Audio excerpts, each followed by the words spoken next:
Hello friends, स्वागत है आपका फिर से एक नई क्लास में। इस क्लास में हम देखने वाले हैं समजातीय श्रेणी क्या होती है उसके बारे में। कल के वीडियो में मैंने प्रक्रियात्मक समूह यानी क्रियात्मक समूह क्या होते हैं उसके बारे में बताया था। अगर वो वीडियो आपने नहीं देखा, इसका लिंक आपको डिस्क्रिप्शन या फिर आई बटन मिल जाएगा, जाके इस वीडियो को देख लीजिए। तो चलिए अपन इस वीडियो को स्टार्ट करते हैं। वीडियो को लास्ट तक जरूर देखना। सबसे पहले हम बात कर लेंगे वही बात क्रियात्मक समूह क्या होते हैं उसके बारे में। ठीक है, देखो प्रक्रियात्मक समूह या क्रियात्मक समूह वैसे दोनों का नाम एक ही है। ठीक है, तो मैं यहाँ पर लिखूंगा क्रियात्मक समूह।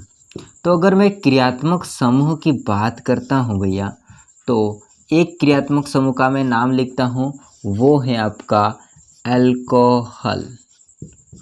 अल्कोहल जो होता है इसका सूत्र हो जाएगा भैया OH, और इसका अनुलग्न की बात करते हैं ऑल। क्या अनुलग्न हो जाएगा? ऑल। ठीक बात है, ऑल हो जाएगा। अब मैं यहाँ पर एक एग्जाम्पल लेता हूँ, है ना। तो पहला जो एग्जाम्पल है वो है आपका CH4। सेकेंड एग्जाम्पल हो जाता है C2H6। इसके बाद अपन बात करेंगे तीसरा जो कि C3H8। अगला हो जाएगा C4H10। ठीक बात है। यहाँ पर इसकी अगर संरचना की बात करेंगे तो इसकी संरचना ऐसे होगी, एक कार्बन है और 4 हाइड्रोजन हो जाएंगे ऐसे। ठीक है, इसकी बात करेंगे तो 2 कार्बन हो जाएंगे, 1 और 2, और हाइड्रोजन कितने हैं? 6। 1 2 3 4 5 और 6। ऐसे कैसे इसकी भी बात करेंगे तो इसमें जो कि 8 हाइड्रोजन 3 कार्बन के साथ और 4 कार्बन के साथ 10 हाइड्रोजन। ऐसे कैसे इसकी भी स्ट्रक्चर बनेगी। यहाँ पर जगह कम पड़ेगी तो मैं नहीं बना रहा हूँ, तो आप समझ जाना। ठीक है, अब मैं बात करता हूँ यहाँ पर इस प्रकार से हाइड्रोकार्बन की श्रृंखला है। अगर मैं CH4 में से ये जो हाइड्रोजन होता है वो अल्कोहल यानी कि क्रियात्मक समूह के द्वारा प्रतिस्थापित हो जाता है, यानी कि ये जो आपका OH होता है वो इसकी जगह पर आ जाता है। ठीक है, H को प्रतिस्थापित कर देता है, ये इसकी जगह पर आ जाता है। मैं यहाँ पर H को लिख देता हूँ वापस से, H को प्रतिस्थापित कर देता है। तो जो आपका नया सूत्र बनेगा वो कैसा होगा? CH4 था तो अब क्या हो जाएगा? CH3, और आपका OH होगा वो हाइड्रोजन की जगह पर लग जाएगा और हो जाएगा CH3OH। ठीक है, इसको मैं ऊपर लिख देता हूँ, हालांकि नहीं लिखो तो भी ऊपर लिखा हुआ है ऑल। ठीक है, अब यहाँ पर समझिए, इसमें भी ऐसा कैसा होगा? OH होता है वो एक हाइड्रोजन को प्रतिस्थापित कर देता है। तो हाइड्रोजन कितने रहेंगे? देखो पहले 6 थे, अब एक प्रतिस्थापित हो जाएगा तो कितने बचेंगे आपके? 5। ठीक है, तो यहाँ पर होता है C2H5OH। अब ऐसे के ऐसे इसमें भी हाइड्रोजन प्रतिस्थापित एक होगा, तो यहाँ पर आपका हो जाएगा C3H8 थे तो 7 हो जाएंगे, और OH होता वो लग जाएगा। इधर देखते हैं C4H10 की जगह 9 हो जाएगा और उसकी जगह पर OH आ जाएगा एक हाइड्रोजन की जगह पर। ठीक है, अब आपने देखा है कि भैया इस प्रकार के हाइड्रोकार्बन थे जो कि सिंपल हाइड्रोकार्बन थे। अब इसमें क्रियात्मक समूह ने OH ने एक हाइड्रोजन को प्रतिस्थापित कर दिया और उसकी जगह पर आ गया।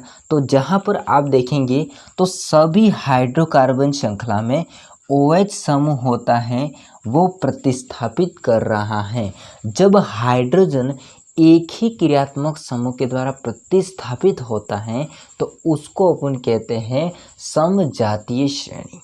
जब एक ही प्रकार का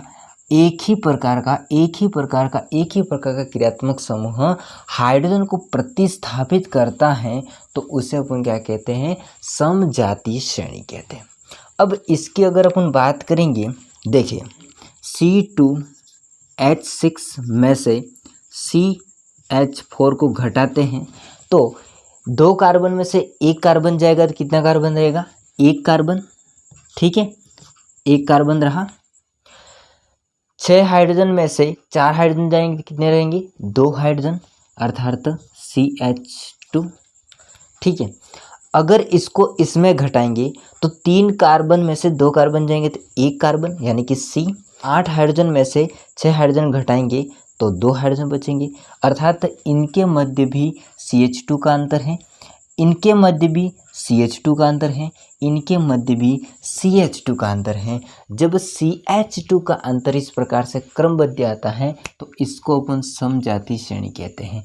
अब आपने दोनों तरह से देख लिया कि भाई साहब अगर आपका क्रियात्मक समूह एक ही प्रकार का क्रियात्मक समूह हाइड्रोकार्बन श्रृंखला में हाइड्रोजन को प्रतिस्थापित करता है तो इसे अपन क्या कहते हैं, समजातीय श्रेणी। या फिर हाइड्रोकार्बन श्रृंखला में समान अंतर आता है या फिर CH2 का अंतर आता है प्रत्येक हाइड्रोकार्बन में तो उसे अपन क्या कहते हैं, समजातीय श्रेणी कहते हैं। इसको मैं मिटा देता हूँ क्योंकि यहाँ पर इसकी डेफिनेशन लिखी हुई है। तो आपने देखा भैया कि सभी एल्कोहल ने एक एक हाइड्रोजन को प्रतिस्थापित कर दिया और जहाँ पर एल्कोहल होगा वो इसके साथ जुड़ जाता है, एक नया यौगिक बन जाता है। ठीक है, तो पहले सिंपल थे, अब इसने OH ने एक हाइड्रोजन को प्रतिस्थापित कर दिया और सभी पर एल्कोहल लग जाएगा। इस प्रकार का जो श्रेणी होती है इसको अपन कहते हैं समजातीय श्रेणी।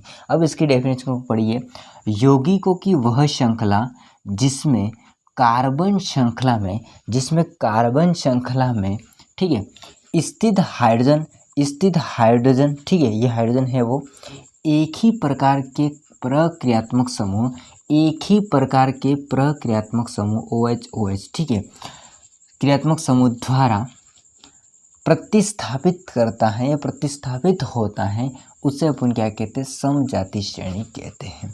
अब आगे देखिए, समान सामान्य सूत्र यानी कि क्या होगा कि जहाँ पर आपने सूत्र में देखा था CH2, इनके मध्य CH2 का अंतर, इनके मध्य CH2 का अंतर, इनके मध्य भी CH2 का अंतर। अब इसको समझिए, समजातीय श्रेणी के उत्तरोत्तर समजातीय श्रेणी होते हैं उसके उत्तरोत्तर सदस्यों में CH2 होता है, उसका अंतर होता है तथा 14 म्यू द्रव्यमान इकाई का अंतर होता है। अगर इसमें देखते हैं तो 14 म्यू का अंतराल हो जाता है द्रव्यमान का, ठीक है, मतलब भार का।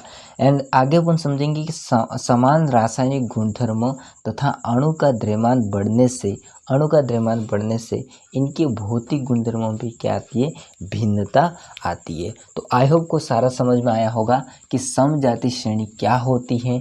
तो ये वीडियो कैसा लगा कमेंट करके जरूर बताइएगा। वीडियो अच्छा लगा तो वीडियो को लाइक कीजिए, चैनल को सब्सक्राइब नहीं कर देना। सो दोस्तों मिलते हैं नेक्स्ट वीडियो में, तब तक के लिए जय हिंद, वंदे मातरम। और अगला वीडियो इम्पोर्टेंट है, ठीक है।